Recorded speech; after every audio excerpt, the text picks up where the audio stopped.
Olá, seja bem-vindo ao nosso canal. Eu me chamo Dilce do Nascimento e é uma honra ter você por aqui. Hoje iremos compartilhar uma palavra muito especial. Está no livro de Mateus, o capítulo 27, o versículo 46, que diz o seguinte: Por volta das 3 horas da tarde, Jesus bradou em alta voz: Eloi, Eloi, lama sabachthani, que significa: meu Deus, por que me abandonastes? Tema da nossa palavra é o sobrenatural no processo. E talvez você fique se perguntando, mas o que tem de sobrenatural no momento da crucificação de Jesus? Fica conosco e você entenderá. Mas antes, eu quero trazer para meditarmos o conceito de sobrenatural. Significa que é a manifestação do poder divino que vai além da expressão científica ou racional.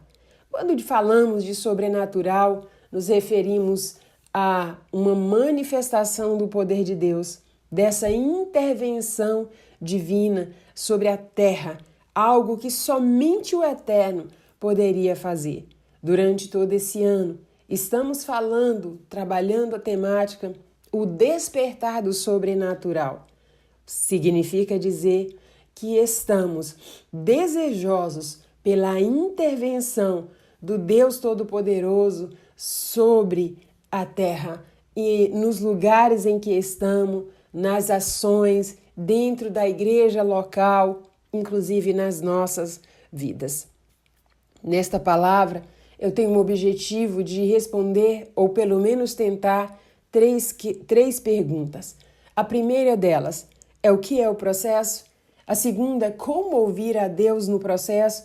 E a terceira, e se eu me sentir abandonado no processo? Então vamos à primeira. O que é processo?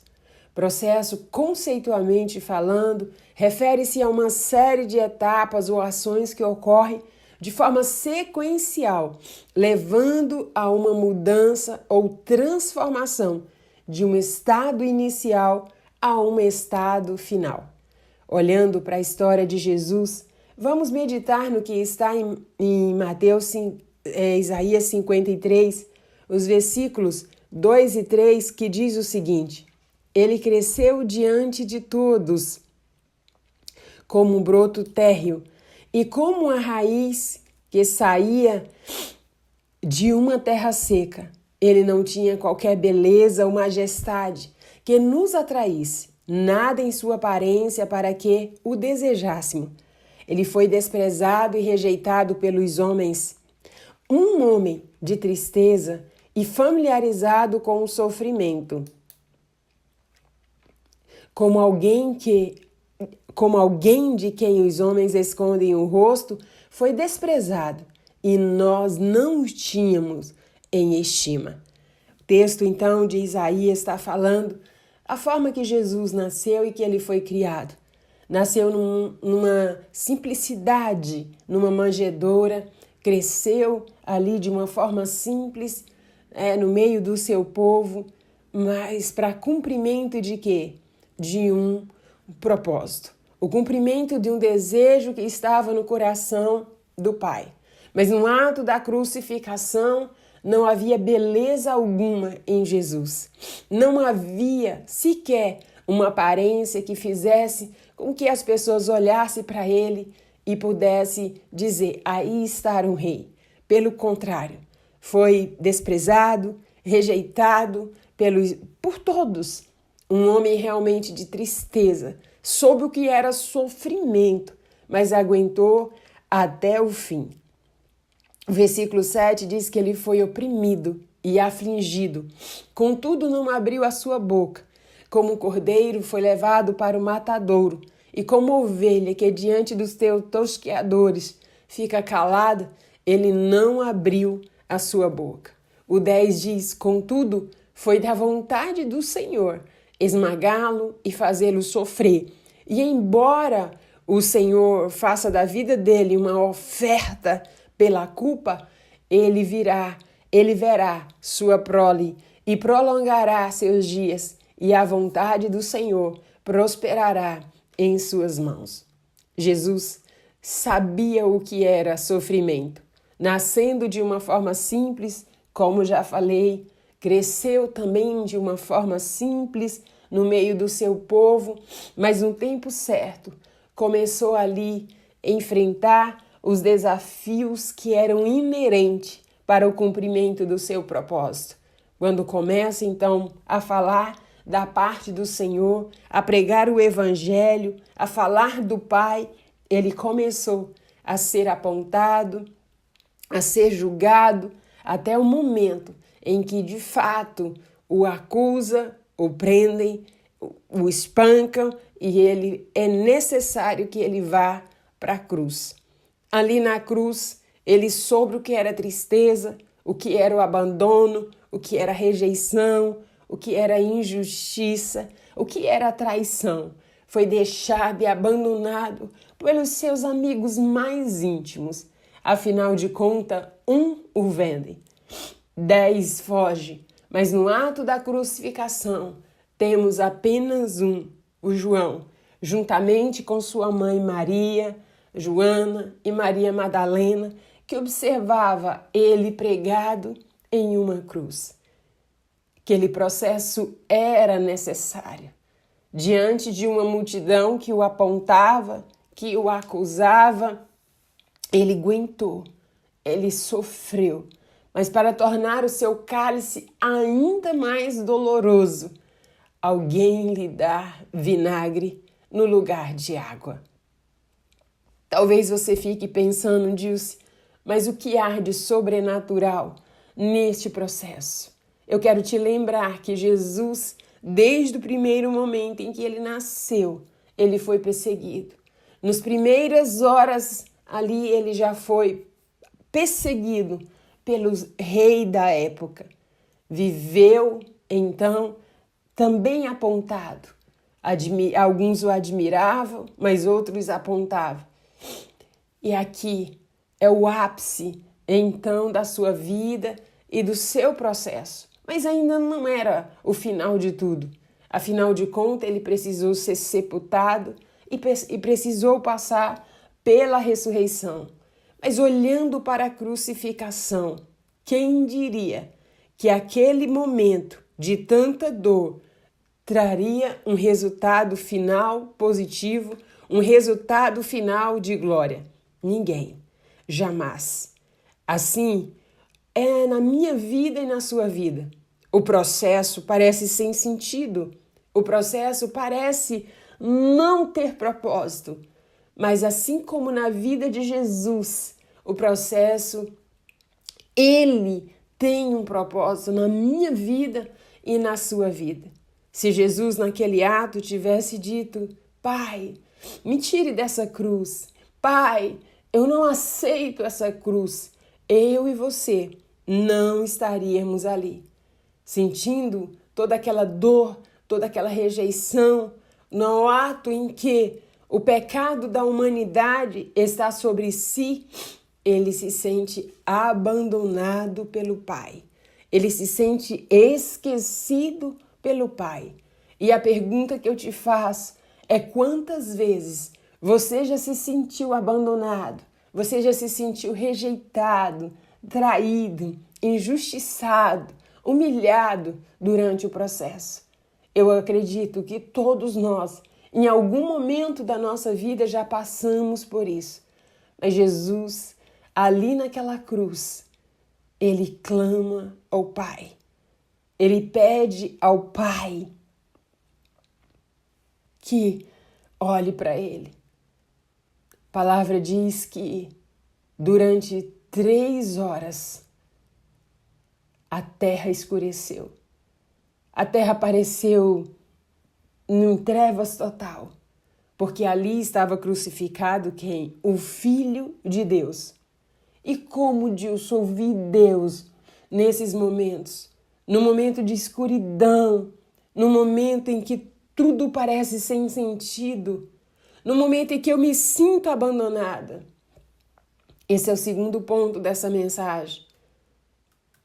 É importante entendermos de que forma Deus fala conosco, de que forma Deus Ele traz as suas verdades para mim e para você.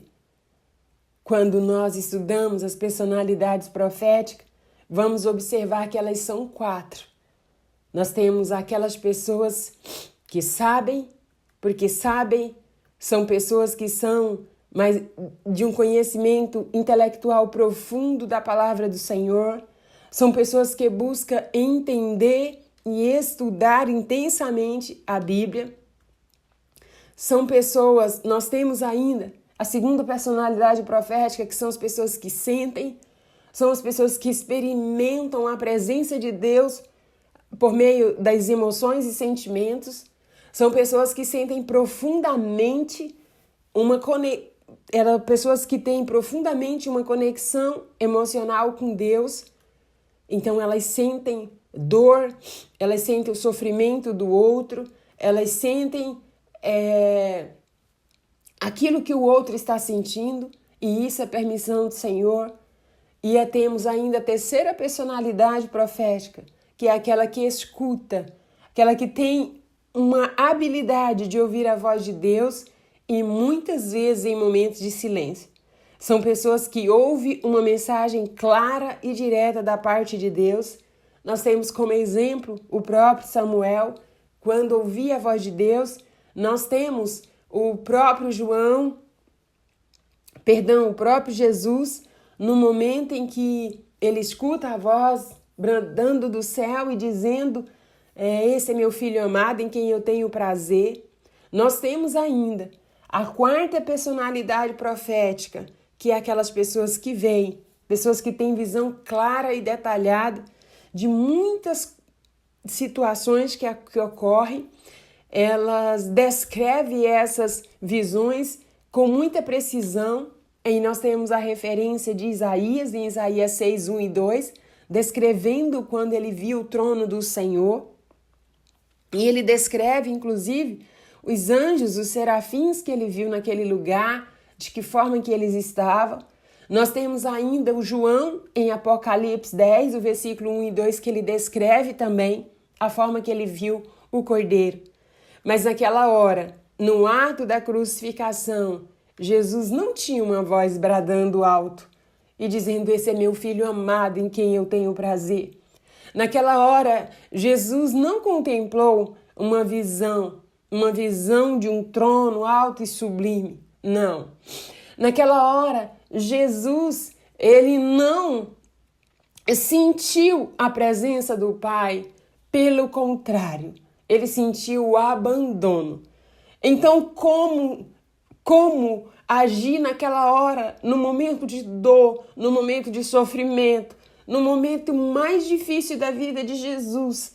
Como que ele poderia ouvir a voz do Senhor? Ali ele precisava deixar brotar dentro de si a personalidade profética do que sabe porque sabe. Ele sabia que ele precisava passar por aquilo. Ele sabia que ele precisava enfrentar a cruz. Ele sabia que após aquele momento haveria a ressurreição. Então ele não poderia focar na cruz, naquela dor, naquele sofrimento em que ele estava passando. Ele precisaria manter os seus olhos no Pai. E assim, meu amado e minha amada, é comigo e com você.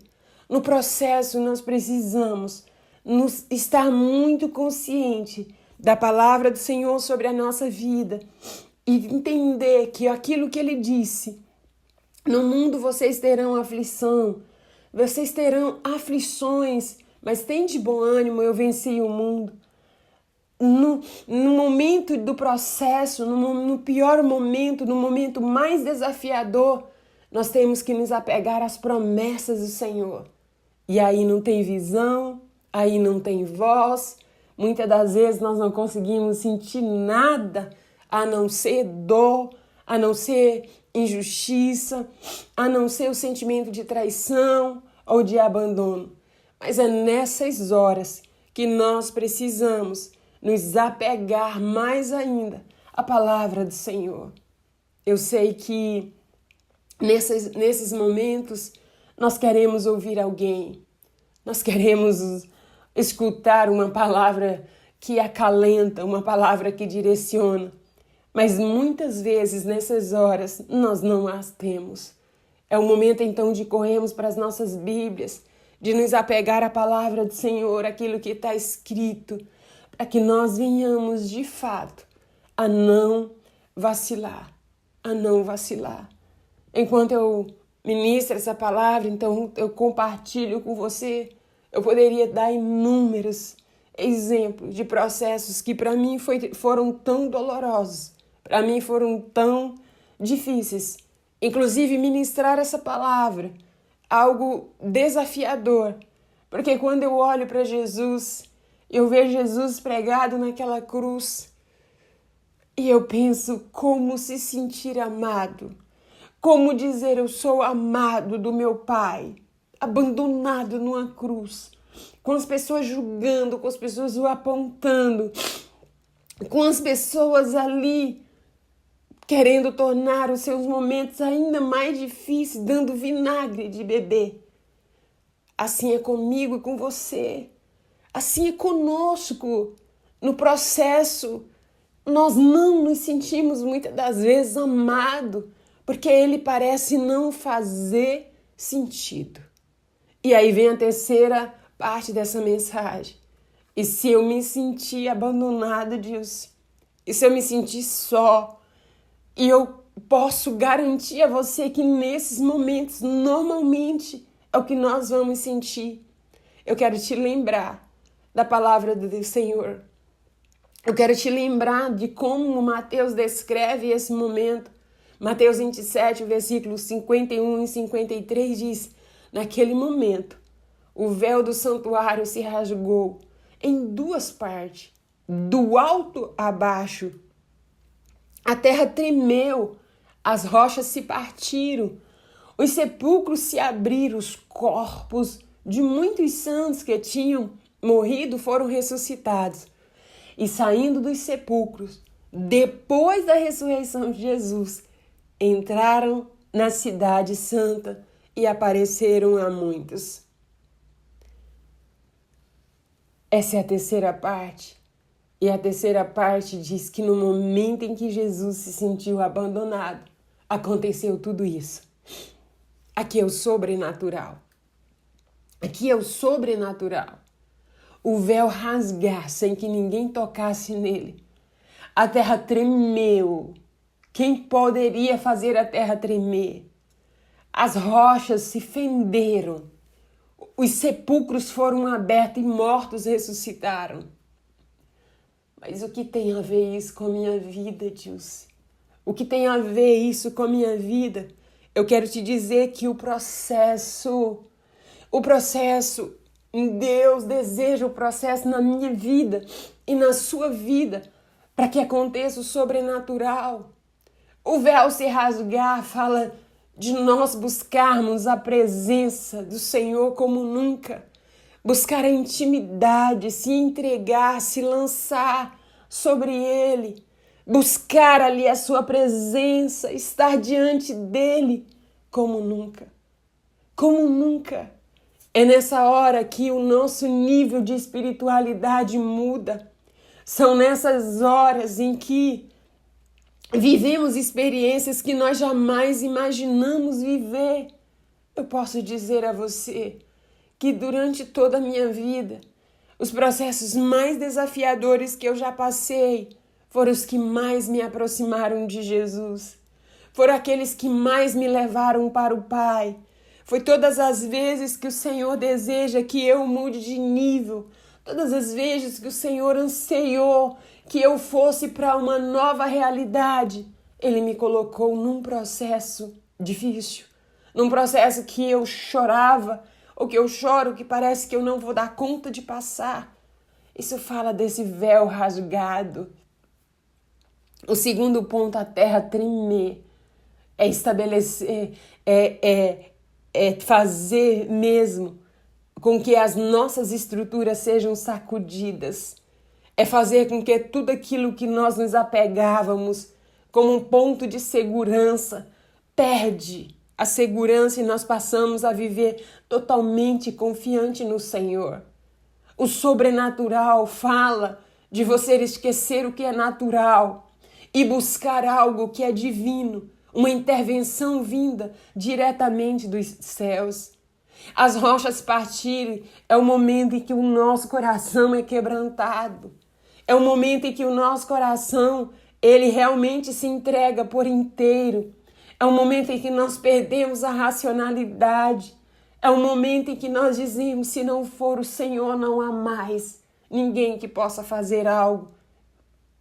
É um momento em que nós temos a oportunidade de tirar o coração de pedra e ser substituído pelo coração de carne, como diz Ezequiel. O processo ocorre o sobrenatural porque os sepulcros são abertos. Sepulcro aberto fala da nossa vida, fala de emoções que estavam recalcadas e que passam a vir à tona. Você quer conhecer uma pessoa de verdade? Você coloca ela no processo. O processo fala de espremer, de esmagar, de triturar. Foi isso que aconteceu com Jesus. Jesus teve a sua carne rasgada. Jesus levou tapa na cara. Jesus foi acusado injustamente. E a palavra diz que Jesus, como ovelha calada, foi para o matadouro, levado por quem? Pelos seus tosqueadores. Foi levado por aquela nação. Se você quer saber quem é você, viva o processo. Na hora do processo, na hora do esmagar, você vai murmurar, você vai culpar terceiros, ou você vai verdadeiramente dizer, Senhor, olha para mim, Senhor, se eu estou passando por esse momento difícil, o Senhor tem propósito, tem algo que o Senhor deseja trabalhar em mim e eu quero, Senhor, ser trabalhada. Eu quero, Senhor, ser trabalhado porque eu quero parecer com Jesus. Esse é o sinal de alguém que verdadeiramente é quebrantado, de alguém que é sarado, de alguém que é curado. É que no processo ele não responsabiliza o outro. Ele não fica perguntando, Senhor, o porquê.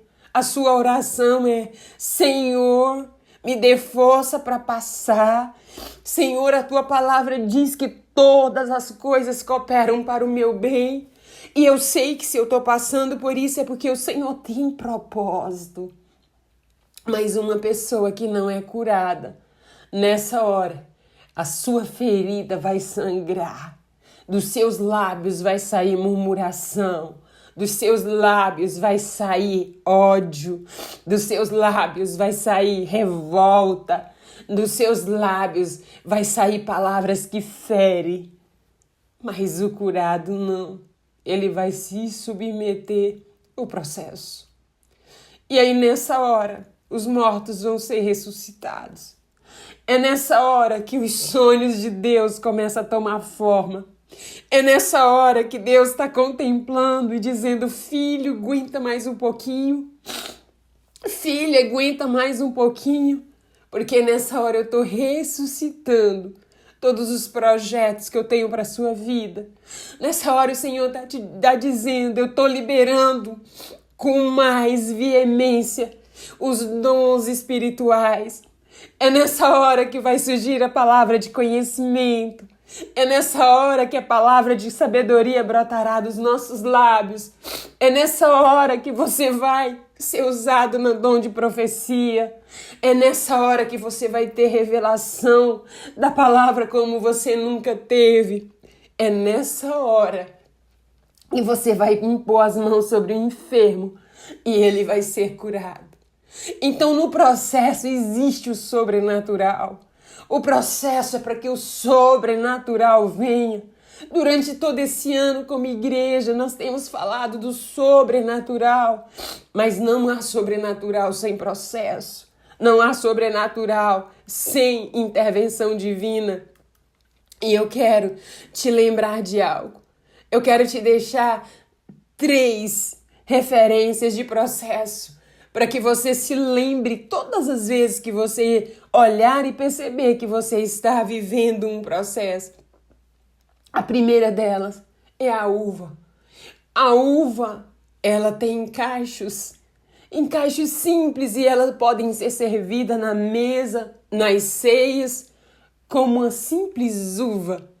Mas a uva, depois do processo, ela pode ser servida como uva passas, ela pode ser servida como vinho. E para te trazer uma noção ainda maior do que é o processo, eu fui atrás de pesquisar quanto custa a garrafa de vinho mais cara do mundo e quem a produz. A garrafa de vinho mais cara do mundo, ela foi vendida no ano de 2018 por 2,9 milhões de reais. Ela é produzida em um pequeno vinhedo que fica na França por os produtores de Lamar-Ramacoti. Nesse lugar é produzido uma quantidade pequena, mas o vinho mais raro e de maior alta qualidade do mundo. A sua garrafa de vinho mais nova é do ano de 2021 e a mais antiga do ano de 1937. Significa dizer que tem 88 anos a garrafa que tem o maior tempo de produção. E aí eu quero te lembrar, já parou para pensar como se essas garrafas de vinho falassem? E a todas as vezes que elas veem uma nova garrafa saindo, ou talvez sendo servida numa mesa importante, ela se pergunta, por que eu estou aqui esquecida nesse porão? Por que eu estou aqui deixada nesse porão? Muitas das vezes é assim que a gente se percebe. A gente vê um irmão avançando, a gente vê um irmão já sendo usado, a gente já vê os irmãos fluindo nos dons e a gente fica, mas eu não saí do lugar, mas eu não mudei de estação, eu continuo na mesma. Mas a garrafa de vinho mais antiga ali, ela foi vendida por quase 3 milhões de reais. A azeitona pode ser servida em uma mesa simples. Um pacotinho de azeitona, ela chega a custar, os mais em conta, aí por volta de 7, 8 reais. Mas os 500 ml de azeite mais caro, ele é produzido também numa ilha na Grécia. E ele chega a custar aproximadamente 8 mil reais. O azeite extra virgem, ele não está em qualquer mesa. Se um azeite mais simples, mais barato hoje nós estamos pagando em torno de 50 a 70 reais, poucas pessoas podem desfrutar. Vocês imaginam o que é esse azeite de alta qualidade? Eu quero te lembrar que a garrafa de vinho mais cara assim como o azeite mais caro não estarão em qualquer mesa, não estarão em qualquer lugar. E aí você está se perguntando, Dilce, por que você fala isso? Eu digo, porque é uma escolha sua. É uma escolha sua. Verdadeiramente passar pelo processo. Você pode pedir para Deus te aliviar e te tirar do processo. Você pode murmurar e não ser aprovado. Ou você pode se sujeitar como Jesus. É o terceiro exemplo.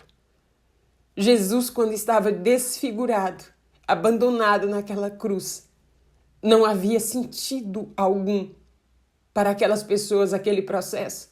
Mas por causa dele, eu e você, podemos dizer, o meu casamento pode ser restaurado, meus filhos podem ser alcançados, vidas que estão padecendo podem passar por um novo nível. Sabe por quê? Porque Jesus se submeteu ao processo. Enquanto eu preparava essa palavra, ali ela trazia ela no meu coração, no meu TSD, eu vi algo que eu nunca tinha visto. O livro de Levíticos, o capítulo 12, os versículos 11 e 13, ele diz que na oferta a oferta que era levado ao altar. Assim está escrito. Essa oferta, ela não poderia, Levíticos 2, 11 e 13, ela não poderia ser temperada com mel e ela não poderia também ser colocada nela fermento. Os cereais, eles deveriam ser preparados e levados para o altar, mas não poderiam colocar fermento e também não poderiam colocar mel. E eu fui atrás de entender por que, Senhor. Porque Deus deu esse comando para Moisés. Porque o fermento é símbolo do pecado e da corrupção. O processo de fermentação, ele deteriora e decompõe ali aquilo que está sendo ofertado, representando impureza e corrupção. O mel, ele está associado a prazeres, a deleites terrenos, os quais poderia desviar as pessoas, então, da adoração pura e sincera a Deus. Assim era proibido o uso do mel. E Deus está enfatizando, então, naquele momento de ordenância, a necessidade de pureza e de santidade. E o sal. Por que tem que colocar o sal? Porque o sal representa pureza, preservação, durabilidade. Assegura ali o compromisso de Deus, um compromisso contínuo. Ele representa esse compromisso contínuo de Deus com a humanidade. E ele dizia, usa o sal da aliança. O sal da aliança, então, ele representa esse pacto firmado entre o Eterno. Esse pacto de uma aliança incorruptível. Então eu quero te lembrar, se você está vivendo um processo, eu não sei qual é que você está enfrentando agora, se é um divórcio, se é luta na criação dos seus filhos, se é perseguição, se é uma enfermidade, eu não sei qual é. Eu estou aqui para te dizer que Jesus suportou o processo. E por causa do processo que Jesus se submeteu, hoje eu e você podemos desfrutar de uma nova vida. Mas entenda, o evangelho, ele é sacrificial. Não podemos colocar mel. Todas as vezes que nós subimos ao altar como ministros da parte do Senhor, como ministros, nós precisamos nos lembrar. Eu não posso colocar fermento, eu não posso colocar mel naquilo que eu estou levando para o altar. O sacrifício sou eu. E o altar representa aquele lugar onde nós vamos ministrar a palavra do Senhor. Então, todas as vezes que nós levarmos uma palavra com mel, com fermento, ela vai ser uma oferta aborrecida pelo Senhor. Meu amado e minha amada que me escuta, eu sei que essa é uma palavra que acalenta o nosso coração, porque eu estou te dizendo que o processo da uva resulta num vinho, que o processo da azeitona resulta num azeite, que o processo que Jesus enfrentou resultou na salvação da humanidade. O seu processo também terá resultado. O seu processo também você vai provar algo extraordinário vindo da parte do Senhor. Mas no processo dói. O processo você não vê beleza. O processo você se sente abandonado. Mas no processo há o sobrenatural. Então nós precisamos, como alguém que deseja ser oferta de sacrifício ao Senhor, dizer, cumpra em mim o teu processo. Porque eu sei que lá na frente eu vou me alegrar. Você escolhe, assim como Jesus. Jesus escolheu ser esmagado, ele não foi quebrado, mas ele foi esmagado, para que hoje ele esteja sentado num alto e sublime trono. E na sua frente, ao seu redor, existem 24 anciões dia e noite declarando: Santo, Santo, Santo, Santo é o Cordeiro de Deus. Ele é digno de abrir o livro. Assim é na minha vida e na sua vida. Suporte o processo. Todas as vezes que estiver doendo, você lembre dessa metáfora. Você pode escolher ser uma caixinha de uva que custa 8, 10 reais em uma mesa simples, ou você pode escolher ser um vinho de 3 milhões de reais. Mas para isso, mais doloroso, mais desafiador será o seu processo. Você pode escolher ser uma azeitona barata em uma mesa ou ser um azeite raro, extra virgem, que você escolhe. O que você escolhe, o sobrenatural está no processo. Se submeta para que você possa viver a vida que Deus tem para você, para sua casa e para sua família, em nome de Jesus.